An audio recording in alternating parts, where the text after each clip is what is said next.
তাহলে বলছে বয়সের ভিত্তিতে শারীরিক শিক্ষাদান পদ্ধতিকে কয় ভাগে ভাগ করা হয়। আমি এই বয়সের পদ্ধতিতে শিক্ষাদান পদ্ধতিকে 4 ভাগে ভাগ করা হয়, এটা কিন্তু লিখে দিয়েছিলাম মনে হয়, তাই না?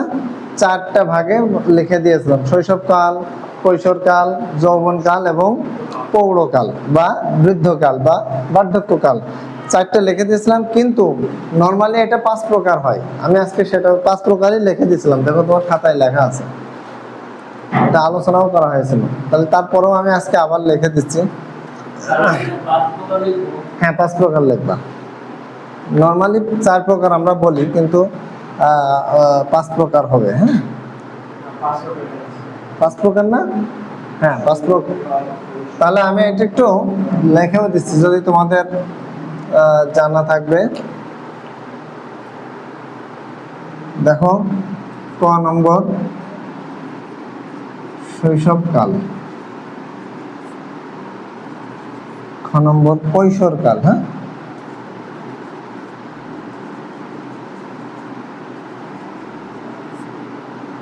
গ নম্বর যৌবনকাল,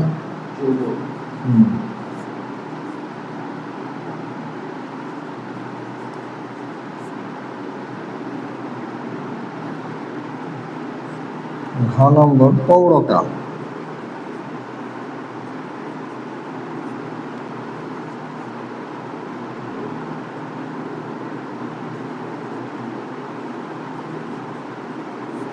বৃদ্ধকাল,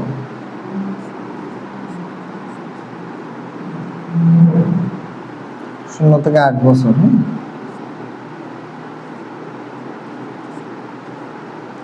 9 থেকে 15, 14 বছর,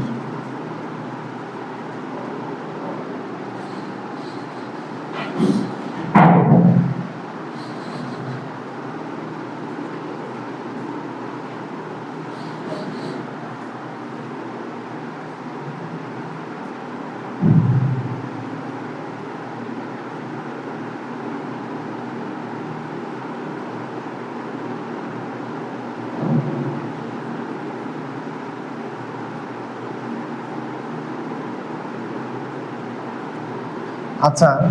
তাহলে তোমাদের একটা প্রশ্ন এসে যায়, যদি বাইসে একটা শর্ট প্রশ্ন আসলো যে বৃদ্ধকালের আছে বয়স কত, সেক্ষেত্রে তোমরা শর্ট প্রশ্ন ক বিভাগে এসে যেতে পারে এই আলোচনার মধ্যেই।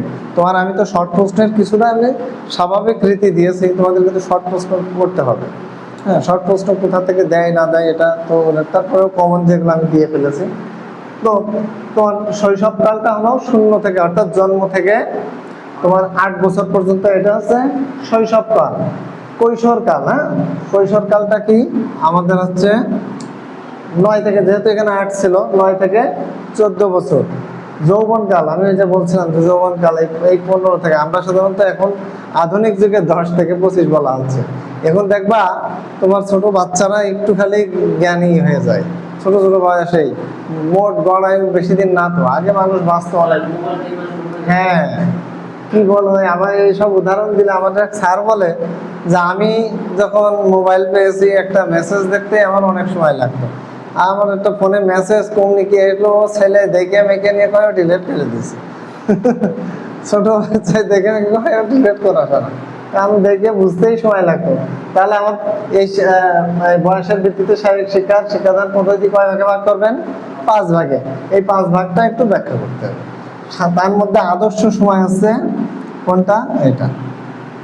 এই সময়টা যে কাজে লাগাতে পারবে না সে কোনো জায়গাতে আর নিজেকে গড়ে তুলতে পারবে না। এইটাই হচ্ছে আদর্শ সময়, যার মধ্যে আপনারা রয়েছেন বোধহয়, অথবা পারও হয়ে যেতে পারেন।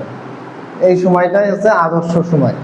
শিক্ষা অর্জন বলেন আর লেখাপড়া বলেন আর যে দিকেই যান, এটা হলো আদর্শ সময়। তাহলে আমি এই প্রশ্নটা মুছে দিলাম। হ্যাঁ,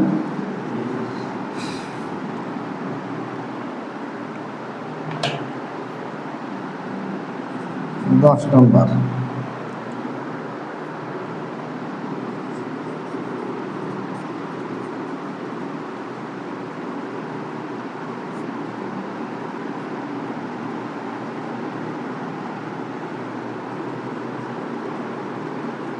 এই প্রশ্নটা মনে হয় একবার রিলেটেড প্রশ্ন ছিল।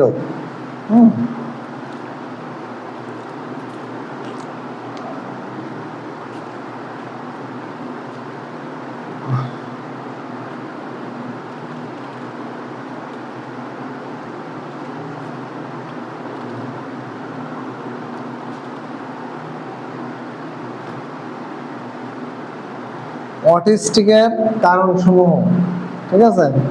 অটিস্টিকের বেশ কতগুলো কারণ হতে পারে, তার মধ্যে আমি কয়েকটা কারণ বলি। সবচেয়ে আলোচ্য যে বিষয়টা সেটা হচ্ছে বংশগত কারণ, ঠিক আছে? বংশগত কারণটা কেমন? তোমার মা খুব পরিষ্কার, বাবা খুব পরিষ্কার, ছেলেও খুব পরিষ্কার, ঠিক আছে? জেনেটিক প্রবলেমস, অর্থাৎ দেখবা কিছু কিছু ছেলের গা হাত পা পাকড়া টাকরা হয়, ওর বাপ মা এরকম, ছেলে মেয়েও সেই জন্য এরকম হয়ে পড়েছে। তারপরে আসবে মস্তিষ্কের গঠনের উপর ভিত্তি করে।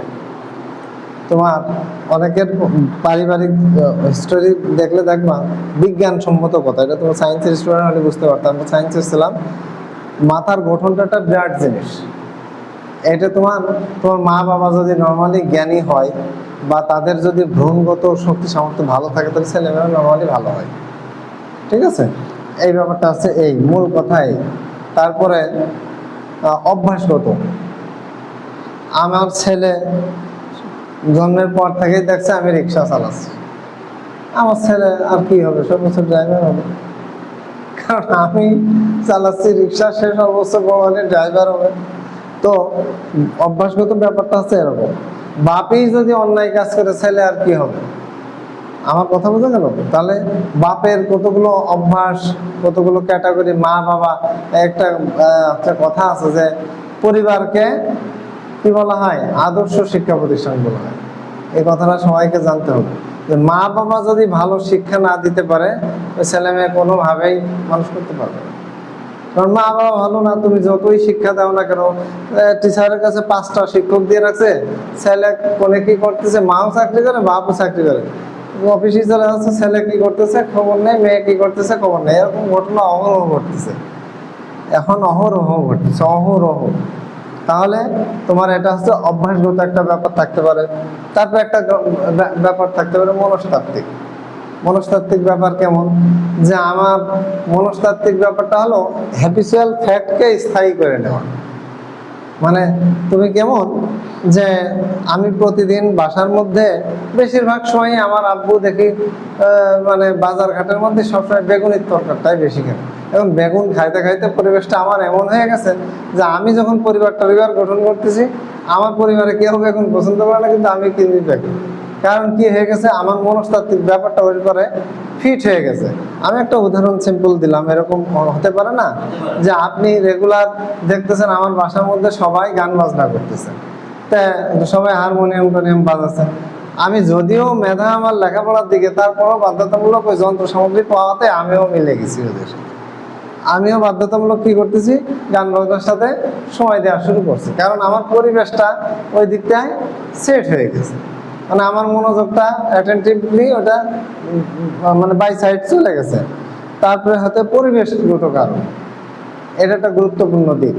তোমার আশেপাশে খালি ঝগড়া করে, গ্যাদারিং পরিবেশ, হ্যাঁ, তোমার আশেপাশে যেখানে তুমি ভালো, বাট তোমার পরিবেশটা এমন একটা জায়গায় যে তোমার জ্ঞান গরিমায় বুদ্ধি বিবেক থাকা সত্ত্বেও তুমি অ্যাপ্লাই করতে পারতেছো না, ঠিক আছে? এখানে থাকি ভালো কথা কইলে আরো বিচার হয়, এরকম একটা ব্যবস্থা হয়ে গেছে। তাহলে পরিবেশটা যদি তোমার অনুকূলে না থাকে, তাহলে তোমার কার্যক্রম সব প্রতিকূলেই যাবে, ঠিক আছে? তারপরে এরকম হতে পারে যে স্বভাবগত বুঝো, যে আমি আমার বাবা মার, এটা সাধারণত বাবা মাকেই বেশি বলা হয়। কারণ কি বলতো, কারণ সন্তানরা জন্মের পরে কার কাছ থেকে শিখে, এই জন্য পরিবারকে প্রাথমিক শিক্ষা প্রধান কেন্দ্র বলা হয়। তো বাবা মা দেখছে যে এই কাজটা সহজ সরলভাবে নিতে হঠাৎ রাগে যায়, কথা কইলে হঠাৎ রাগে যায়, তা আমারও ভিতরে ওই জিনিসটা কাজ করা শুরু হয়ে গেছে।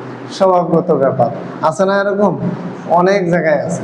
তো এই ব্যাপারটা এর সাথে একেবারে অটিজমের ভিতরে পড়ে, ঠিক আছে? অটিজমের কারণ। আর অটিজমের আরো বেশ কতগুলো ইয়ে আছে। ওই যে ও কতগুলো বলছিল, অটিস্টিক শিশু কথা বলার সময় উচ্চারণ ক্লিয়ার হয় না, একটু এলোমেলো হয়। তারপরে নিজের নাম ঠিকানা বা কিছু বলতে চায় না নর্মালি। তারপরে নিজের অভিজ্ঞতা থাকলেও দেখাইতে চায় না, ওর ভিতরে আবদ্ধ, মানে যে নিস্তুপ মতো থাকে। আসলে যখন পড়ছে তখন কারেন্ট পিক আপে করে ফেলতেছে, আর যখন পড়তেছে না তখন কিছুই করতেছে না, চুপচাপ। তারপর হ্যাঁ, তারপরে এ সাধারণত কি করে, যেদিকে যাচ্ছে ওই দিকেই যাচ্ছে, ঘোরার কোনো মন মানসিকতা নেই। হ্যাঁ, তারপর ছল চাতুরি হয় না, ওই রকম ছল চাতুরি করে না, যা বলে সত্য কথা বলে, যেটা বলে ওইটাই রাইট। হ্যাঁ, যেটা বলছে ওইটাই রাইট। তারপর অন্যের সাথে সাধারণত মিশতে চায় না, এরা অন্যের সাথে সাধারণত মিশতে চায় না। আবার কোনো কিছু লুকাবে না, কোনো কিছু লুকাবে না, ওই মানে প্রকাশ্যে যা করবে সরজমিনে। তারপরে এরা নিজেরটাতে খুব প্রাধান্য দেয়, এটা আত্মমগ্ন, এটাকে বলা হয় আত্মমগ্ন। ও যে মন্তব্যটা করলো ওইটাই তোমার আইন, এরকম মতো। তাহলে অটিস্টিক শিশুর বৈশিষ্ট্যগুলো আমি অনেকগুলো বললাম, এগুলো জানতে হবে। আচ্ছা, এবার আমি তোমাদের ওই যে সে ইয়ার বিষয়টার সাথে অটিস্টিক শিশুর ব্যাপারে বললাম। এবার কোন প্রশ্নটা যেন বলছিলে? শিক্ষাদান পদ্ধতি। আরেকটা ট্রান্সফার অফ ইয়া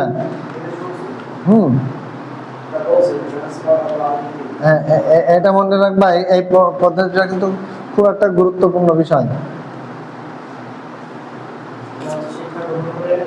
এই ট্রান্সফার অফ লার্নিং শিক্ষাটা প্রতিবার এখান থেকে একটা হয় ওই পজিটিভ নাই নেগেটিভ, অথবা হচ্ছে নর্থক এবং সদর্থক, অথবা উভয়ের। হ্যাঁ, এই এই এই প্রশ্ন কিন্তু প্রতিবার থাকেই, ঠিক আছে। তা এখান থেকে এই অটিস্টিক শিশুর বিষয়েও কিন্তু প্রশ্ন সবসময় থাকে। হ্যাঁ, আর উপস্থাপন পদ্ধতি যেটা বললে, যে উপস্থাপন একটা আছে প্রত্যক্ষ, নিজে একেবারে প্রত্যক্ষ, পরোক্ষ, আর একটা আছে সীমিত। পরোক্ষ উপাদান আর একটা পদ্ধতিও আছে। হ্যাঁ, সেটা হচ্ছে প্রত্যক্ষ, পরোক্ষ, প্রদর্শন। প্রদর্শন আমি এর আগেও বলছিলাম, প্রদর্শন এবং অনুকরণ এর আগেও বলছিলাম। দেখো দেখো আলোচনা, প্রত্যক্ষ পদ্ধতি, পরোক্ষ পদ্ধতি এবং অনুকরণ পদ্ধতি। হ্যাঁ, আর একটা প্রদর্শন পদ্ধতি। আলোচনা করছিলাম যে প্রদর্শন পদ্ধতি একটা জিনিস প্রদর্শনের মাধ্যমে শিক্ষা দেওয়া।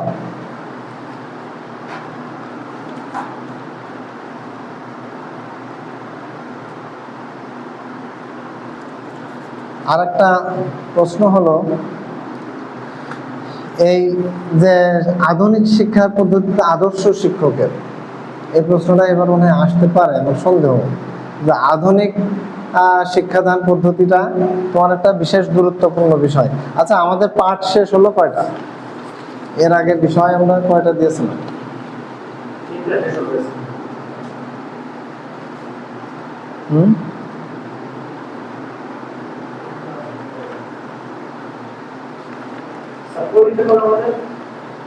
পরীক্ষার ডেট জানিয়ে দেওয়া হবে।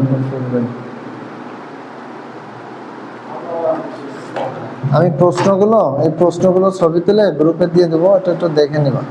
আমরা কয়টা বিষয় শেষ করেছি দেখো দিনই, দেখতে পাবা? 3টায়। সাবজেক্ট কোডগুলো বলো তো, কি কি সাবজেক্ট কোডের? সাবজেক্ট কোড বলো ওইটা।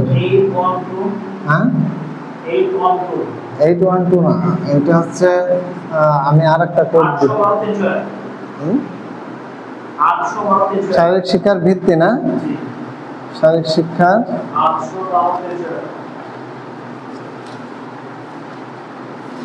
ওই বোর্ডের সাবজেক্ট কোডগুলো আলোচনা লিখে দিছিলাম। হ্যাঁ, শারীরিক শিক্ষার ভিত্তি হচ্ছে সাবজেক্ট কোড তোমার আছে, মেইন সাবজেক্ট কোড হচ্ছে এটা থাকবে না। সাবজেক্ট কোড পরীক্ষার হলে লিখতে হবে তোমার এইটা 11। হ্যাঁ,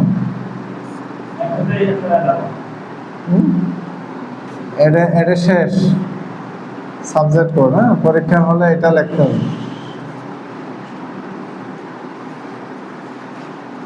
এই একটা, আর একটা কি?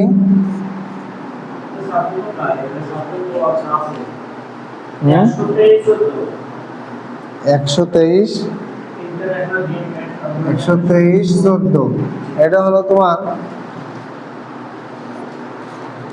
সাবজেক্টগুলোর নাম লিখে নাও। ইংলিশে থাকবে কি কি, আমি ইয়ে করে দিই। এটা কি, এটা থাকবে তোমার physical education. Physical education for healthy, হ্যাঁ,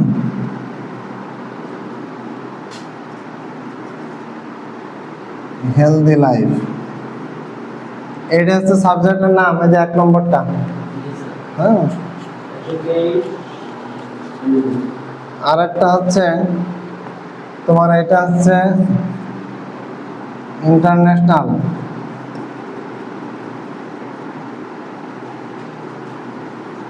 ইন্টারন্যাশনাল গেমস অ্যান্ড, এগুলো শেষ হয়ে গেছে আমাদের আলোচনা।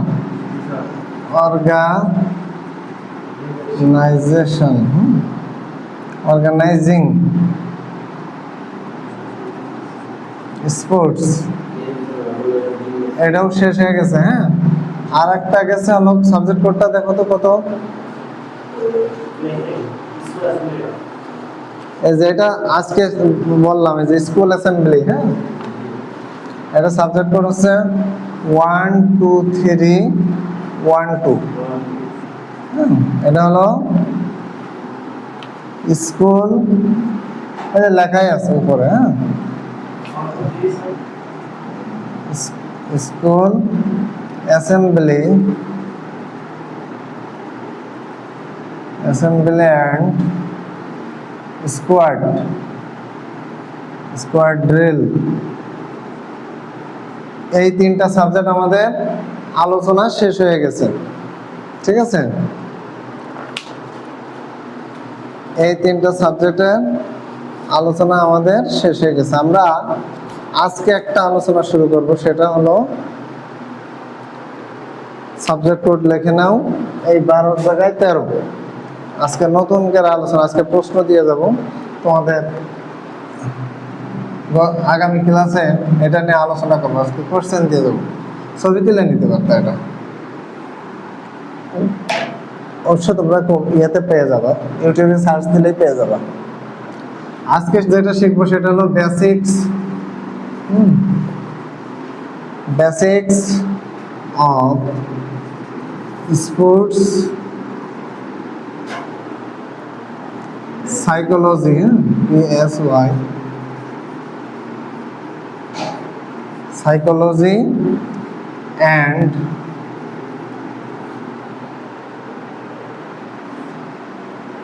physiology and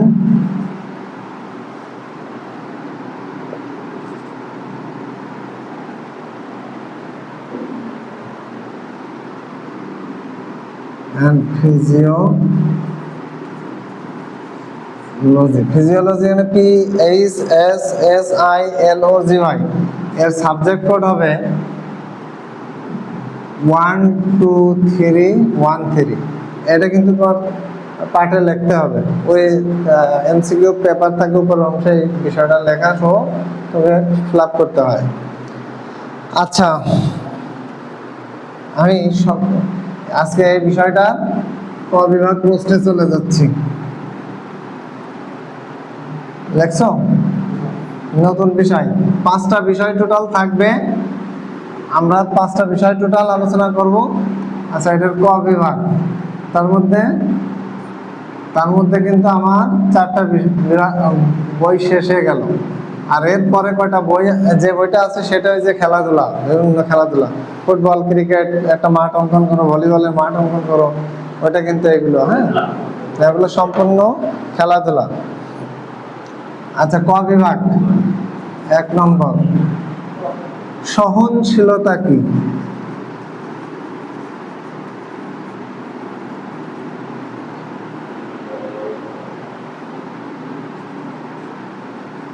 প্রশিক্ষণের উপায় কি?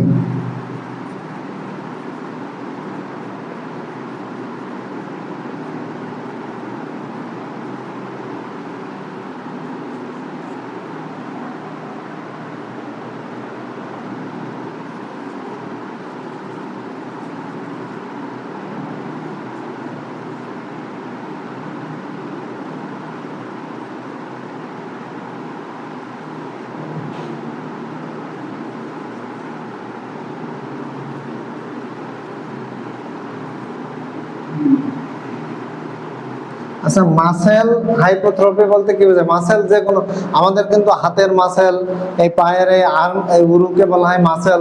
দেখবা তোমার খেলার মধ্যে এগুলোকে মাসেল মেসেজ করে। এইগুলো তোমার কমন থাকতে হবে। কমন বুঝো, মানে একবারে খোলামেলা থাকতে, প্রয়োজনের সময় শক্ত, কাজের সময় নরম।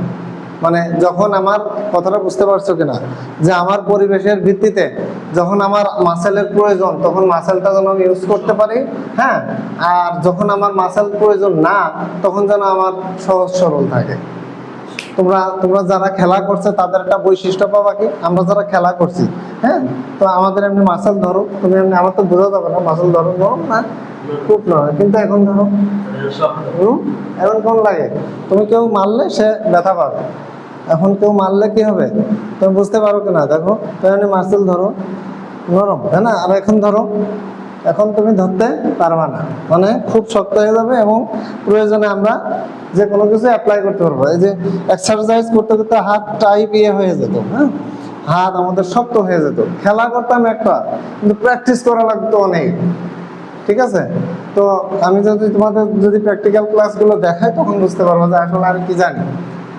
তো মার্সেলের এই হাইপোথ্রপিটা হলো এমন যে মার্সেলটা তোমার কি করতে হবে, প্রয়োজনে যেন আমি ইউজ করতে পারি, এবং মাসেলটাকে যেন সতেজ রাখা যায়, সেটাই। বই থেকে আরো ভালো করে পড়ে নিবা। তাহলে মাসেলসটা আমি এভাবে, আচ্ছা, সবাত ব্যায়াম কি? 4 নম্বর হলো সবাত ব্যায়াম কি?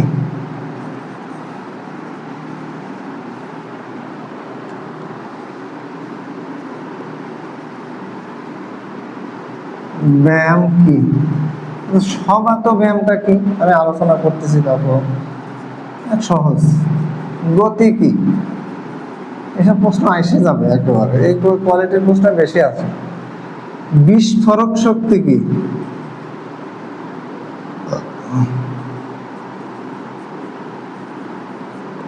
বিস্ফোরক শক্তি কি? সার্কিট ট্রেনিং কি?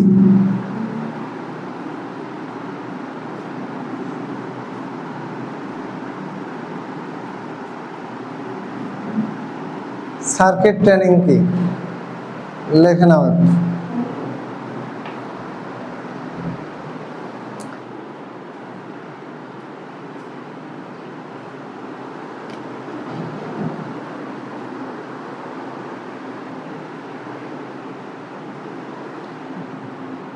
এই একটু মার্কারে কালি দাও, হ্যাঁ, একটু কালি দেওয়ার ব্যবস্থা চলছে, টেনে টেনে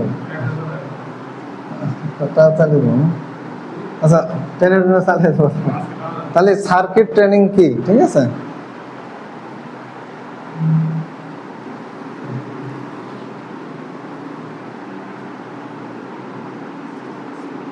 লেখেই না তো।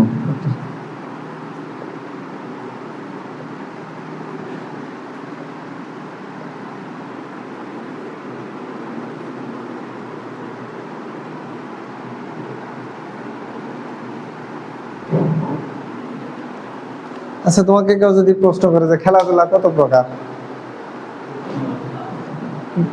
কি কি? আউটডোর, খুব ফাইন। তার মানে কিছু খেলা আমরা ওর আলোচনা করছিলাম এর ব্যাপারে, যার জন্য, হ্যাঁ, যার জন্য ও সহজে পেরে গেল। খেলাধুলা আমরা দুই হয় মাঠে করি, নাই যেমন এখন প্রশ্ন করতে পারো ইনডোর খেলা আবার কি।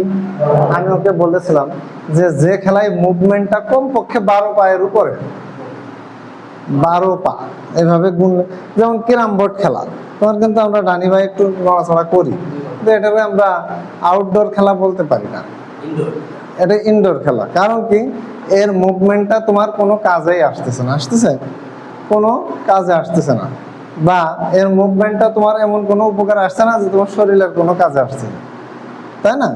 দাবা খেলা, কি খেলা এটা? কারণ এটা খেলে আমি বসে থাকি, এটা বসে খেলি, মেন্টাল ব্যাপার স্যাপার। লুডো খেলা,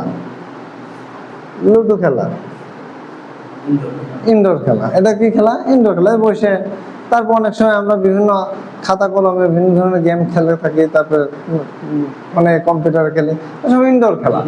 হ্যাঁ, তাহলে এই খেলাধুলোর কিন্তু এই প্রশ্ন প্রায়ই আসে তোমরা অনেকে।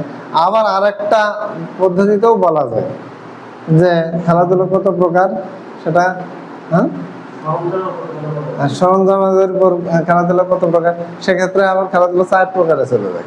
ঠিক আছে, আচ্ছা ওইটা আমি পরে আলোচনা করছি। পরে কত নম্বর গেছে, কত প্রকার কি কি, তারপরে সার্কিট 9 নম্বর, সার্কিট ট্রেনিং এ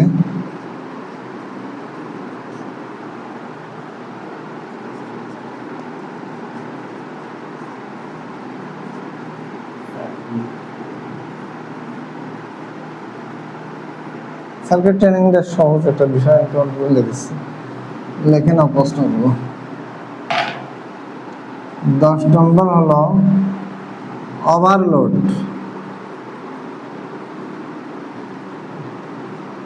ওভারলোড কি?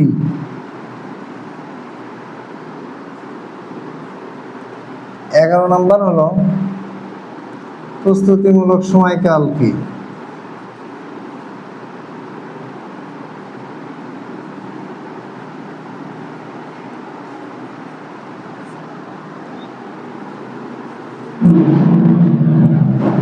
প্রস্তুতিমূলক সময়কাল কি?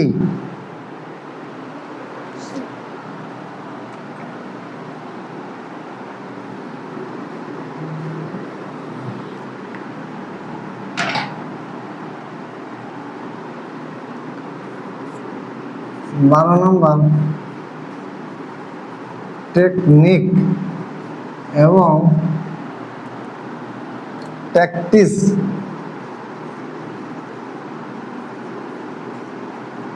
টেকনিক এবং ট্যাকটিস কি?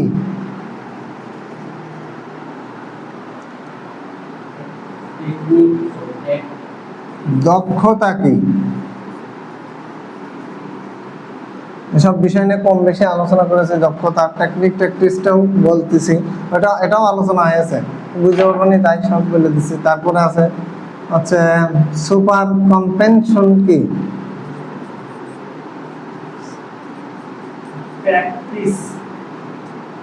Tactics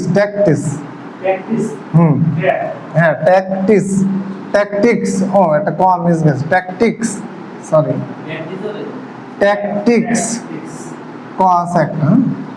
super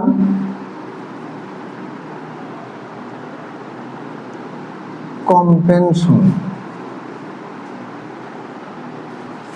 session, super compensation কি? প্রশ্নগুলো ভালো করে লেখে নিও কিন্তু। ফিটনেস কি?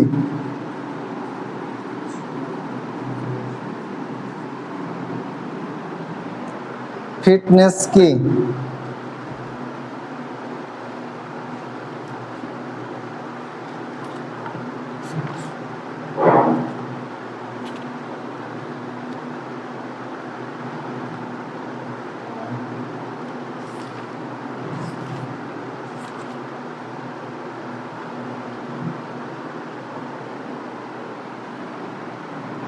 তারপরে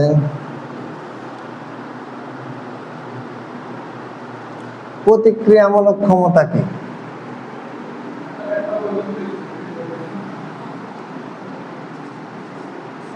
লেখাই তো না। প্রতিক্রিয়ামূলক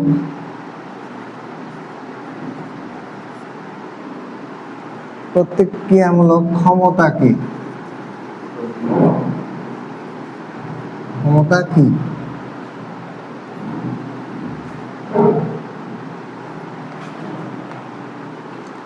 ক্রীড়া কর্মক্ষমতা কি?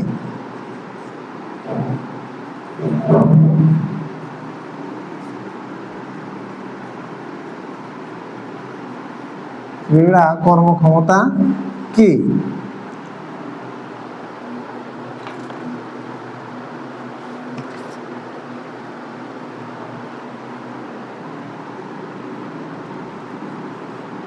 প্রশিক্ষণ পরিকল্পনা কি?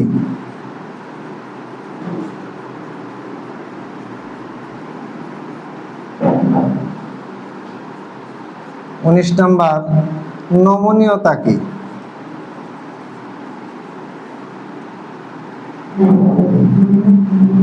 নমনীয়তা একটুখানি বলে দেয়। নমনীয়তা কথাটা সহজ হইলেও নমনীয়তা ব্যাপারটা কিন্তু আমরা নমনীয়তা করতে পারি না। নমনীয়তার বিষয়টা কিন্তু সহজ হইলেও, যেমন তোমরা খেয়াল করো কিনা, আজকের খেলা দেখছো কেউ? আর্জেন্টিনার খেলা খেলা দেখতে হবে। এবারকার প্রশ্নে তোমাদের ফুটবল নিয়ে প্রশ্ন পড়বে। এবারকার যেহেতু ফুটবল চলতেছে, আমি কিন্তু খেলা মিস করি খুব কম, কারণ আমার দেখা লাগে একটু। তো আজকের খেলা ধরো তুমি একটা প্লেয়ারকে মেরে ফেলে দিলে, জাস্ট তুমি প্রয়োজনের খাতিরে হোক আর প্রয়োজনের খাতিরে হোক মেরে ফেলে দিলে, ফাউল হলো, ঠিক আছে। অনেক প্লেয়ার কি করে দেখবো, তার হাতটা ধরে উঠিয়ে দেয়, মারার পরে একটু সহনশীলতা, নমনীয়তা তার ভাষাতে। অনেকে আছে, দুই বেটা তোর মারছি আরো দু এক কান মারতে পারলে খুশি হয়, ঠিক আছে। দেখবা এই যে নমনীয়তা ভাবটা আছে তোমার, কি নমনীয়তা, এই নমনীয়তার ভিতর দিয়ে তোমাকে উইন হইতে হবে, তোমাকে গোল করতে হবে। এই নমনীয়তার ভাব, তুমি নমনীয়তা করছো বিধায় নম করবা তা না। এই নমনীয়তার মধ্য দিয়ে তোমার সহনশীলতার সাথে কাজ করতে হবে। নমনীয়তা এক জিনিস, সহনশীলতা আর এক জিনিস, ঠিক আছে। সহনশীলতা কি? সহ্য করা। ও আমার পুরো 90 মিনিটের মধ্যে বারবার মেরেছে, আমি সহ্য করে গেছি, কিন্তু ফলাফলে যে ও হেরে গেছে। সহ্য করে করে কি করছো তুমি? হেরে গেছো, ও জিতে গেছো।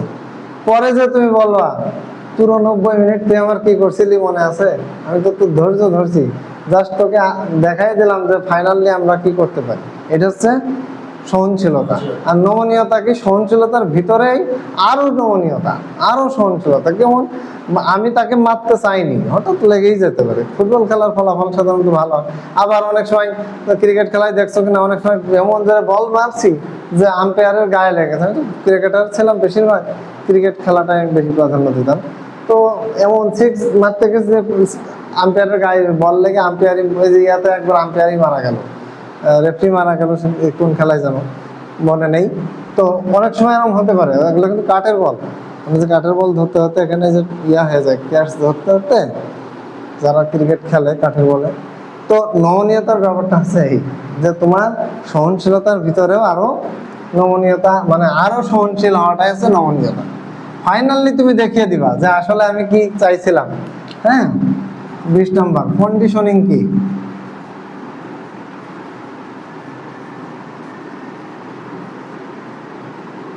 একুশ নম্বর, সমন্বয়শীল ক্ষমতা কি? এই কথাগুলো কিন্তু সব খেলাধুলার সাথে রিলেটেড।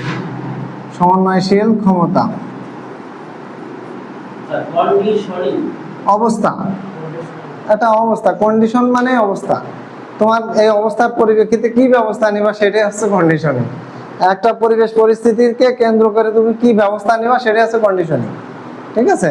প্র্যাকটিস, টেকনিক হলো তুমি এদেরকে কিভাবে ঠকাবা, আর প্র্যাকটিস হলে সরাসরি ঠকিয়ে দেখিয়ে দাও। এটা আলোচনা করতে চাইছিলাম পরে, কিন্তু আগেই বলে দিলে। শোন, কন্ডিশন মানে একটা অবস্থা। তুমি দেখছো এখানে এরকম হতেই পারে, স্বাভাবিক হতেই পারে যে তুমি ভালো প্লেয়ার, আমার প্রস্তুতি সেই রকম, কিন্তু খেলার মাঠে এসে দেখলা যে ওদের একজনের পা সমস্যা, আর একজনের অংশ। তুমি যে প্ল্যানটা ছিল কন্ডিশনিং, যে একটা দুর্দান্ত প্রস্তুতি নিয়ে আসছিল, আমার ওই প্রস্তুতি বাদে সহজ সরল ভাবেই জিতে যেতে পারছি। তুমি মাঝে মাঝে খেয়াল করবা যে লিওনেল মেসির নামায় না, ভালো প্লেয়ার নামায় না, দেখে যে আমার ভালো প্লেয়ারটা ভালো ম্যাচে নামাবো। এদের দুর্বল সার্ভিস, দুর্বল দেশ, এদের সাথে দুর্বল প্লেয়ারদের সমাধান দিই। তুমি আর তোমার আমার মতো বোকা চিন্তা তাদের না। তারা চিন্তা করে আমার এই দুর্বল ম্যাচ খেলতে যায়, যদি আমার একটা প্লেয়ার ইনজুরি হয়ে যায়, আমার একটা ম্যান যদি দুর্বল হয়ে পড়ে, লাগতেই পারে। ফুটবল খেলার ফলাফল পা ভেঙেই যেতে পারে।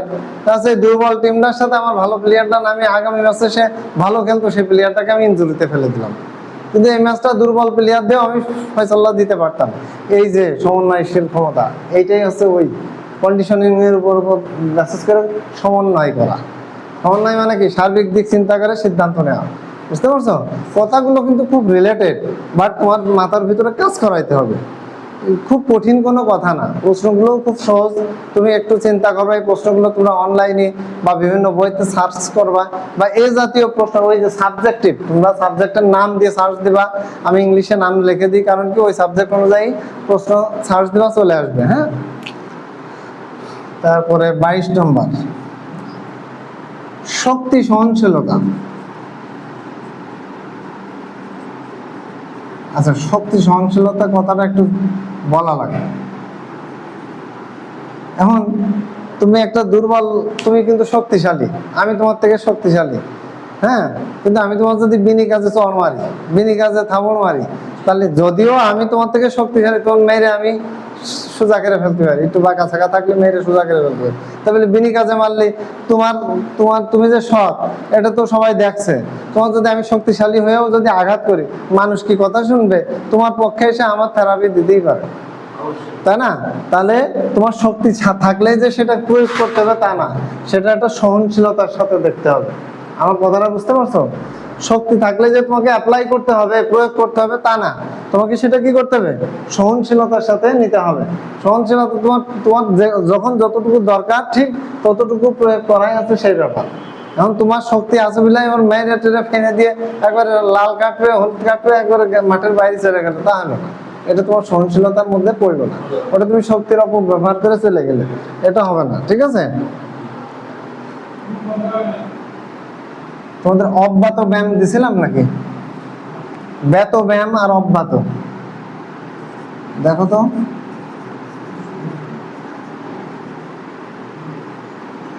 আচ্ছা, সকালবেলা, সন্ধ্যাবেলা, বিকেলবেলা আমরা কতগুলো লোক দেখবা যে হাঁটাহাঁটি করে, চলাচল করে, ওয়ার্ম আপ করে, দৌড়াদৌড়ি করে, সেটা তো দেখো। সব এটা 1-2 নম্বর প্রশ্নের ওইদিকে দেখো, সেটা হলো প্রশ্ন নাম্বার হচ্ছে সব্যত ব্যায়াম, 4 নম্বর প্রশ্ন, ওটা সব্যত ব্যায়াম। সাধারণত আমরা নিজেদের ওয়ার্ম আপ করি, দৌড়াদৌড়ি কম বেশি করি, এটা হচ্ছে সব্যত ব্যায়াম, কয়েকজন মিলেমিশে করে। আর অব্যাত ব্যায়াম দেখবা কিছু কিছু খ্রিস্টান সন্ন্যাসীরা একবারে বসে আছে, ধ্যান ধরে হাত পা মেলিয়ে, হ্যাঁ, যোগ বলে, যোগে বসে। ঠিক আছে, একবারে মাজা সোজা করে একবারে এরকম নিয়া টিয়া দিয়ে নিয়ে এতে আমার মেরুদণ্ড ঠিক হচ্ছে, বিভিন্ন যোগ, ওরা যোগ সাধন করে আর কি। এটাকে বলা হয় এই যে অব্যাত। তাহলে এটা ব্যাত না, অব্যাত। আর ব্যাত হচ্ছে একটু হাঁটাহাঁটি, ওয়ার্ম আপ করা, দৌড়াদৌড়ি করা, এই বিষয়গুলো আরো ভালো করে আমি পরে আলোচনা করছি। আচ্ছা, প্রশিক্ষণ চাপ কি? প্রশিক্ষণ চাপ এটা একটু জানতে হবে। প্রশিক্ষণ চাপ কি? তোমাদের এই লিগালি ছাত্ররা যদি ক্লাসে থাকে আমি আরো ব্যাখ্যা করতাম, তোমাদের ছাত্র নেই বিধায় আমার বলতে মানে একটু কম কম বলি। তা নাহলে বই লাগবে না, আমি যদি ছাত্র হতাম না, তোমাদের বই পড়াই লাগবে না, বই এখানেই সব সলিউশন দিয়ে দিতাম। স্টুডেন্ট না থাকলে তো ক্লাস নিয়ে কথা বলে মজা হয় না। আচ্ছা, প্রশিক্ষণ চাপ হলো, দেখা যাচ্ছে তুমি নতুন একটা প্রশিক্ষণ নিতে আসছো, আমি প্রশিক্ষক। এখন তুমি এসে কিছুই বুঝলে না, আমি ধুমছে বলে চলে গেলাম এবং বলে যাচ্ছেও। এখন তোমার তো পরিবেশটা বুঝতে হবে।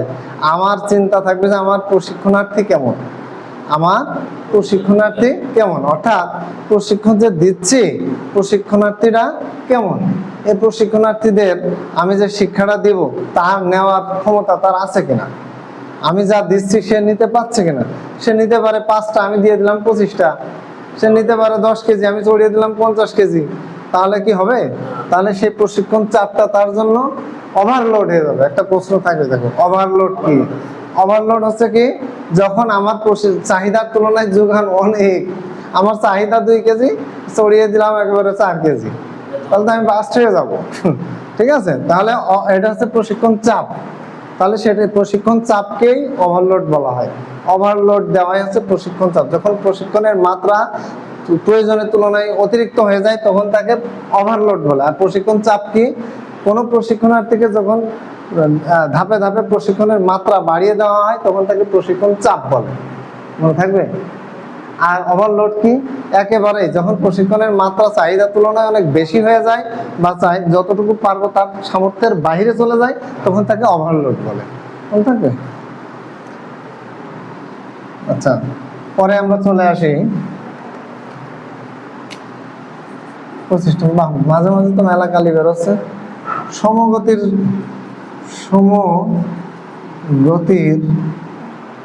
সংকোচন কি?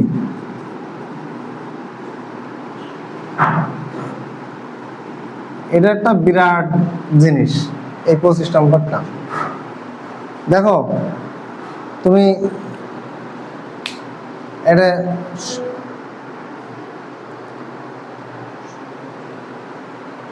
একটা বিরাট একটা জিনিস আলোচনা করতেছি, শোনো।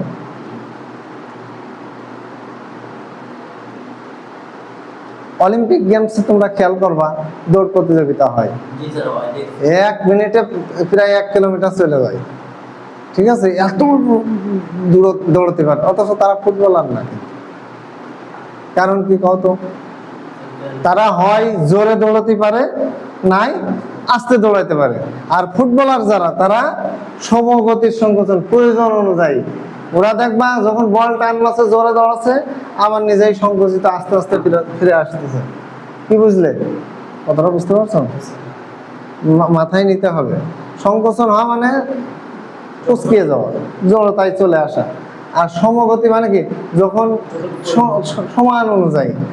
আর যারা ফুটবল খেলে তারা কিন্তু দেখবা যে ওরা 90 মিনিট দৌড়াচ্ছে, আর যারা দৌড় প্রতিযোগিতা করে এরা সর্বোচ্চ 2-3 মিনিট দৌড়ায়। কথা বুঝতে হবে তোমার। ওরা এত দৌড়াতে পারে, কিন্তু ফুটবল খেলতে আসে না। কারণ কি? কারণ আমরা জানি যে যারা ভালো দৌড়াতে পারে তারাই তো ফুটবল খেলবে, কিন্তু ওরা ফুটবল খেলতে আসে না। কারণ কি? কারণ ওদের ধৈর্য অতক্ষণ নেই, সংকোচন ক্ষমতা ওদের নেই, সমগতির সংকোচন নেই। ওরা হয় হেভি জোর দৌড়াতে পারে, আর নাই খুব আস্তে যেতে পারে। আর যারা এই যে প্র্যাকটিস ফুটবল খেলে, এরা কিন্তু সমগতির সংকোচন রক্ষা করতে পারে। কথা বুঝতে পারছো? কথাটা বুঝতে হবে যে আমার বিষয়টাই কি চাচ্ছে, বিষয়টা কি চাচ্ছে। তোমার যে কাজে পারফেক্ট, তার সেই কাজেই দিতে হবে। তাহলে ক্রিকেট খেলোয়াড়রা কিন্তু ফুটবলে আসে না, ওদের ওই ধৈর্য নেই যে ব্যাট নিয়ে দাঁড়িয়ে থাকা, ঠিক আছে? আবার ওরা টানে 90 মিনিট দৌড়াতে পারবে না, ওরা কিছু সময় রান নিচ্ছে, মাঝে মাঝে থামছে, এটা। সেই জন্য ক্রিকেট খেলায় বেশি একটা দৌড়ের দিকে ইয়ে করা হয় না। তুমি ভালো করে খেয়াল করলে দেখবা আমাদের বিভিন্ন প্লেয়াররা আছে অনেক মোটা, বেশ মোটা। আমাদের বাংলাদেশের আকরাম খান ছিলেন বেশ মোটা, কোনোদিন দৌড়ায়নি। পাকিস্তানের জামাউল হক কঠিন মোটা ছিলেন। এগুলা এখনো ওই যে অস্ট্রেলিয়ার কি ডিকক যেন প্রচুর মোটা। হ্যাঁ, তোমার তারা হচ্ছে এই ধৈর্যটা আছে যে ব্যাট নিয়ে তারা খেলতে পারে। তাহলে এক একটা সমগতির সংকোচন বিষয়টা এক এক ধরনের। কথা বোঝা গেল? আচ্ছা, তাহলে আমার আসলো কত নম্বরে? 25 নম্বরে। 26-এ আছে মোটর সক্ষমতার উপাদান কয়টি ও কি কি?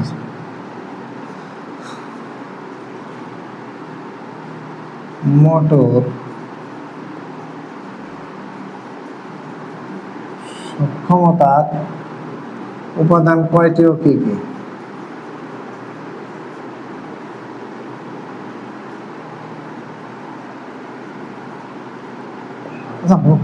মোটর মানে কি এটা আমরা বুঝি? আমরা বলি মোটর গাড়ি, বলি না? মোটর মানে চালনা। মোটর মানে কি? চালনা। আমি চলতে কি কি উপাদান আমার দরকার হচ্ছে, চলাচল করতে কি কি উপাদান প্রয়োজন হচ্ছে, বা কয়টি উপাদান হলে আমি চলতে পারছি, এটা আমি পরে আলোচনা করছি। তাহলে মোটর মানে কি? তোমরা তো মোটর শব্দটা মনে করছো কেমন? মোটর মানে এই চলাচলটা অঙ্গ সঞ্চালনকে বোঝাবে। কি বোঝাবে? অঙ্গ সঞ্চালন। আমাদের যে দৈহিক অবকাঠামো, পায়ের গঠন আলাদা, হাতের গঠন আলাদা, আমার অঙ্গভঙ্গিটা ভিন্ন ভিন্ন, এই অঙ্গ প্রত্যঙ্গ গুলো কিভাবে চলাচল করবে সেই উপাদান। বুঝতে পারছো? এটা আলোচনা পরে করতেছি। তারপর 26 নম্বরে, এবার 27 নম্বরে চলে যাও। পর্যায়ক্রমণ কি?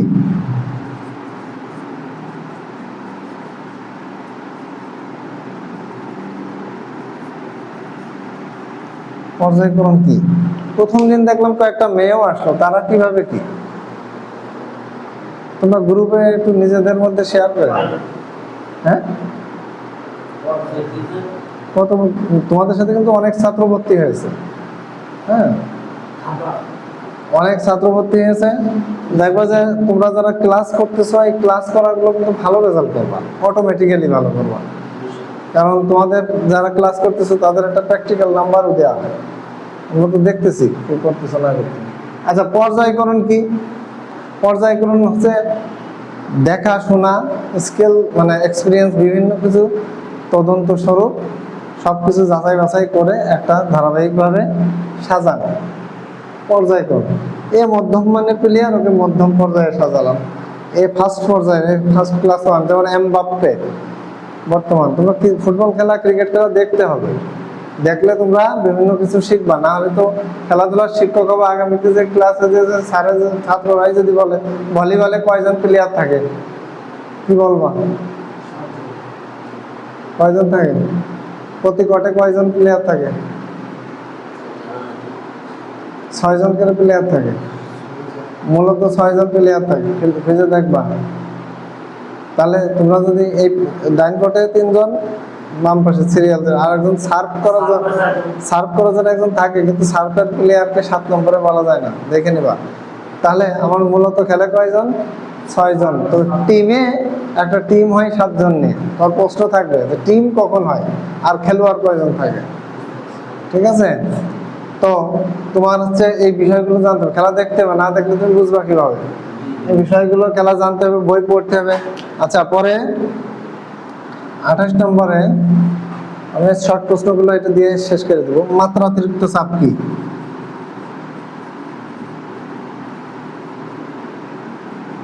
এই প্রশ্নটা আমি বলেই দিয়েছি। হ্যাঁ, মাত্রাতিরিক্ত চাপ কি? আমি যতটুকু নিতে পারবো তা থেকে বেশি। ওয়েট ট্রেনিং কি? মাত্রাতিরিক্ত মানে বেশি। মাত্রাতিরিক্ত চাপ কি? তোমার যতটুকু দরকার তার থেকে বেশি শিক্ষা দেওয়া হয়েছে, মাত্রাতিরিক্ত চাপ। ওয়েট ট্রেনিং কি?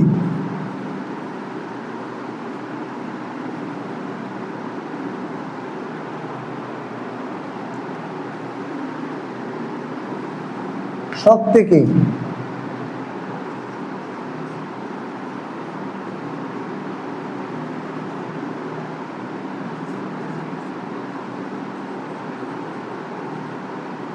শক্তির প্রতিবন্ধকতা কি?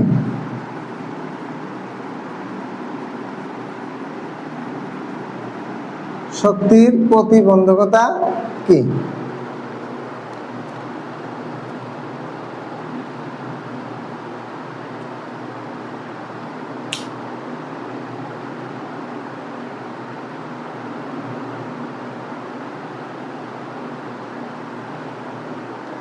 তাহলে আমরা এই যে সমগতি সংকোচন হচ্ছে প্রয়োজন মতো সমতা বজায় রাখা, এটা তো বললামই। তারপর আসো অব্যাহত ব্যায়াম, তাই না? অব্যাহত ব্যায়াম মূলত আমরা অক্সিজেন, বাতাস টানার ব্যাপারটা, যেমন আমি তোমাকে একটু আগেই বললাম যে অনেক ধরনের ব্যায়াম আছে, অনেকে হাইটে দৌড়িয়ে চলাচল করে, আর একটা বসে করে, ধ্যান ধারণা যোগ এরকম মাধ্যমেও করে। যেমন কেউ ওয়েট উত্তোলন করে করতেছে, হ্যাঁ, এটাকেও আমরা কি বলবো? এক ধরনের ব্যায়াম। কেউ করতেছে কি চেয়ারে বসে দেখবা সাইকেল চালাচ্ছে, আছে না? আমি কিন্তু করেছি তাই দেখাচ্ছি। তাহলে এই বিষয়গুলো ব্যায়ামের আওতাভুক্ত। তাহলে আমরা এইগুলো হচ্ছে বলবো অব্যাহত, এবং এগুলো সহজ করে নেবা। এর মধ্যে আমি আলোচনাই করা হয়ে গেছে সব। হ্যাঁ, আচ্ছা, আর একটা প্রশ্ন দেখো, শক্তি কি? এটা একটা ইম্পর্টেন্ট প্রশ্ন। শেষ করে দেবো একটু পরে, একটু শেষ করে দেবো। হ্যাঁ, শেষ করে দেবো, এটা বলে শেষ করে। তো আরেকটা বিষয় হলো শক্তি কি? আমরা সায়েন্সে পড়ছি শক্তির কোনো বিনাশ নেই, শক্তির কোনো বিনাশ নেই, কিন্তু শক্তির আগে শক্তি বলে। ফাইন, একবারে ফ্যান্টাস্টিক, এক আদর্শ সংজ্ঞা দিছো তুমি, যে আমি একটা কাজ করতে পারবো, এই কাজ করার সামর্থ্যটাই হচ্ছে শক্তি। আচ্ছা, সামর্থ্য, এবং সামর্থ্য কি? আমি এই মোবাইলটাকে সরাচ্ছি, এই সরানোর সামর্থ্যটাই হচ্ছে হচ্ছে কাজ করার সামর্থ্য বা শক্তি। হ্যাঁ, খুব ভালো একটা জিনিস বলছো, যে এটা তোমার সংজ্ঞাটা ভালো লাগছে। আচ্ছা, শক্তির প্রতিবন্ধকতাকে মানে বাধা, প্রতিবন্ধকতাকে কি বলে? বাধা বলা হয়। শক্তির প্রতিবন্ধকতা আছে শক্তি, তুমি কাজ করতে কি কি বাধা দেয়? ইনজুরিনেস। ইনজুরিনেসটা কি?